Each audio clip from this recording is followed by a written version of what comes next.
出生年係1946啊，好細個已經喺新加坡翻嚟嘅，咁所以咧對新加坡嗰個印象其實唔係好深。認識新加坡咧係到我好大個嗰陣時，先第一次去新加坡，係即係有啲情意結嘅對佢。咁但係嗰啲故事咧就好深印象，係好多時係即係我媽媽嘅經歷啦嚇。喺新加坡翻嚟咧就喺香港嗰度受教育啦，咁一路讀到大學。點解揀巴黎咧？因為我喺港大讀比較文學，比較文學就有教當時嗰啲新浪潮嘅法國文學啦，嗰啲電影啦，咁啊俾佢吸引。點解後來去比利時去魯文咧？因為嗰陣時好興讀現象學嘅，咁魯文大學咧就有一個叫做 Edmund Husserl 嘅 archive， 咁佢呢個 archive 係好珍貴嘅，因為 Edmund Husserl 就喺奧地利 Freiburg University 教書嘅，咁但係咧就要逃避當時納粹黨，咁於是佢就4萬頁嘅紙，佢嘅手稿咧就秘密運到魯文大學嘅。咁魯文大學就成立咗一個 Edmund Husserl Archive， 咁全世界嗰啲對現象學有興趣嗰啲人咧，就都湧到去魯文大學去讀嘅。咁我又即係嗰陣時去到都唔知咩係現象學，咁咧但係咧就中意咗嗰笪地方，因為巴黎咧就好繁盛啊，即係喺嗰度住咗一段時間，都覺得都應該靜落嚟讀下書啦嚇。咁其實嗰陣時我未打算即係投身 Arts Urbane 嘅工作嘅時候咧，有少少覺得就話，如果我唔闖蕩下咧，咁個心咧就唔會定。咁所以咧就決定喺歐洲闖蕩3年先，咁然後先至翻嚟正正經經揾份嘢做。我覺得因為嗰3年內咧係好多機會啦，去睇書啦，去美術館啊、遊蕩啊，即係自己嗰個世界觀係會闊啲嘅。咁我覺得藝術行政你都要有個宏觀，咁係幫助到你做出一啲決定。咁其實嗰啲決定咧都係即係由心嘅，你中意嗰樣嘢，咁你就向嗰邊睇下有啲咩嘢可以做。咁因為文化藝術佢嗰個範疇好闊噶嘛，係。咁你越知多啲咧，你越可以喺嗰個即係你個工作同埋你嘅生活上邊，你睇嘅嘢都睇得多啲。即係成日都講話，我唔同意你嘅意見或者你嘅政見，但係我支持你發表嘅自由。我諗呢個係藝術會不朽嘅嗰個核心價值。基本上佢係一個 open platform。Open access 嘅 festival， 呢個就係當時藝術節嗰個運作個基礎嚟嘅。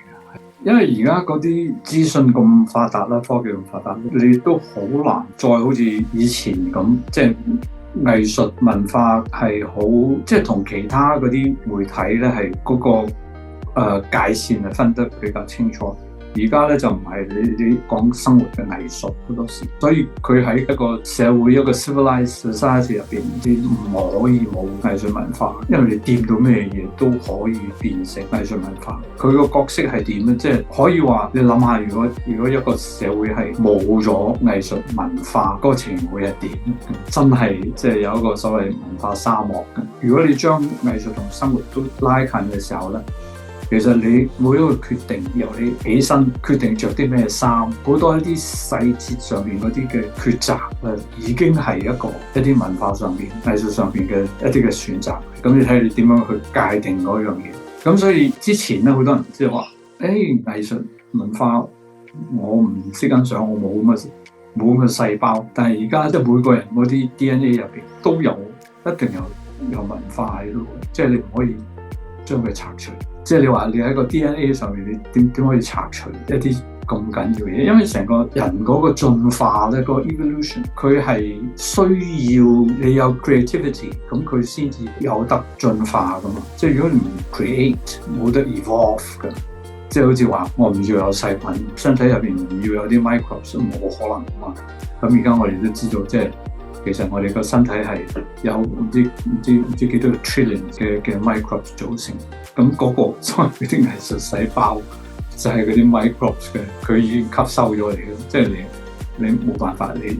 你要 create。其實我哋生命即係你一路活落去嘅時候，你每日都係一個 creation 嚟嘅嘛。你 creativity 就係即係 ask 嘅動力嚟。咁我覺得即係比較玄學啲或者係哲學識啲去睇，咁就係嗰個社會嗰個動力嚟嘅呢樣嘢。如果你咁樣睇法咧，即係你就唔會即係將佢分開嘅，係一個整體觀念。其實需要專業知識先至做到嘅嘢就係專業㗎啦。藝術行政有好多嘢啦嚇，包括技術上面嘅嘢啦，例如舞台嘅設計啊、展覽空間嘅設計啊、燈光啊、服裝啊呢啲嘢，你冇專業嘅知識點去做到？我諗個個人都會覺得即係，喂，你要最低限度你有個基本嘅認知，你先至可以做到。咁所以呢個行業係 professional 嘅行業嚟㗎。我諗第一樣嘢你要問自己就係唔好為咗即係而家揾工 admin 嘅工都幾多下，咁人工又唔差，不如做。如果係咁樣嘅諗法咧，就係都辛苦。工作嘅時間係 unsociable hours， 咁你做咧就好多時又唔可以翻屋企食飯，過時過節你又要當值呢啲，真係對佢有興趣。咁我覺得你工作上面如果你有興趣咧，即係佢又唔係工作嚟㗎啦嚇，佢只不過係發展你嘅興趣。咁所以呢個係我諗，如果你入行嘅時候，你好好地去諗呢樣嘢，因為除咗呢樣嘢之外咧，就係工作待遇咧，就開始嘅時候唔太差咁，但係咧佢個 graph 咧唔係咁樣升，即係好多時去到咧佢就 plateau 咗。有冇人做藝術行政又發大達嘅咧？咁即係喺香港，我認知就唔係太多。咁所以都唔係為咗酬報去做，你嘅報酬就係工作上面所得到嘅樂趣。而家因為 AI 發展啦，同埋即係嗰啲資訊上面，即係你好容易就攞到嘅。即係我記得我初入行嘅時候咧，即係對 modern dance 係認識好淺，咁要知道成個 modern dance 嗰個發展潮流啊趨勢，你花好多功夫，書都買唔到咁多，佢又唔係出得咁快嘅嗰啲嘢，即係變咗你想知多啲都好辛苦啊！而家唔係啊，你揸個手機你已經哇好多嘢，即係你 YouTube 你又睇翻以前嘅表演，你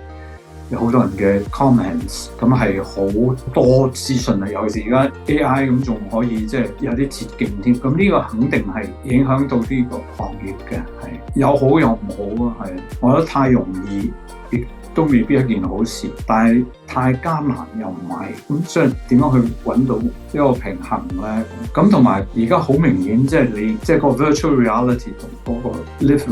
reality 係自己要比較小心去睇，因為好多時你會即係向咗某一邊走啦，咁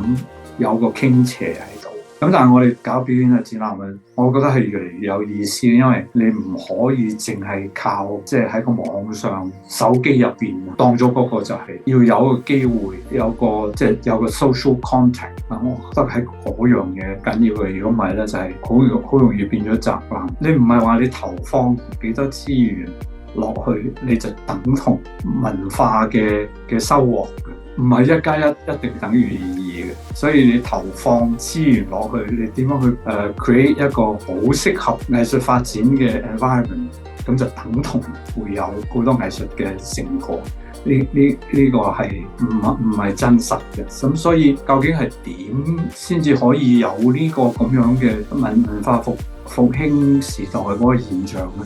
即係可唔可以 duplicate 咧？我諗係唔得嘅。如果唔係咧，即係好似荷里活電影咁，放好多錢落去個 production，好多大明星，但係並不等同佢係會係一個 box office success 㗎。係咁，究竟香港應該係點咧？咁係咪做好多文化藝術嘅教育，咁就會做到好多藝術家出嚟咧？